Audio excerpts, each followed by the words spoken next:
Army combat medics are about to get more futuristic, more training. Really, all the medical service in the Army is about to get a massive upgrade. The first major change the Army wants are drone medevacs. Now, this is not too far-fetched. Let's remember that we can now send people to the Space Center with rockets totally automated. So I totally see this becoming a thing where medevacs will now be used by drones and all automated. However, robotic vehicles and automated vehicles without personnel helping them out and driving them, that still seems to be an issue.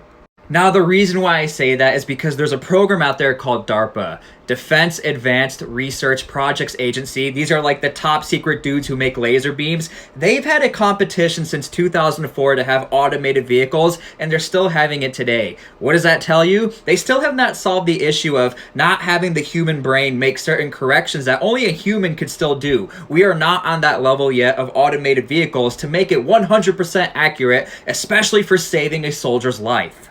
Now, those are not even the biggest changes. In my opinion, the biggest changes are going to be how all the training is going to be done for medical personnel. Combat medics, they're going to be getting advanced training. Quite literally, advanced life support training is what it's called in the civilian world. Non-combat medics, meaning like infantry, they're going to start getting the equivalent of combat medic training, and that's going to be huge. But what's even more crazy is that they want to cut down surgeons training by 50%. It takes about 12 to 14 years for Army to train their own surgeons. 12 to 14 years, that's a very long time. So cutting it down by 50%, that's incredible.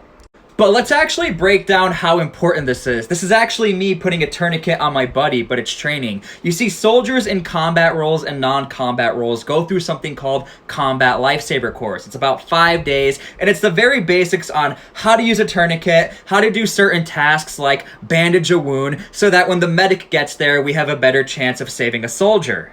The reason why this is so incredible and why it's long overdue, now infantry platoons, combat engineers, they're now going to have dedicated medics that would never be there before. And now that the new combat medics are going to get enhanced training, that means they can work together to help save soldiers' lives.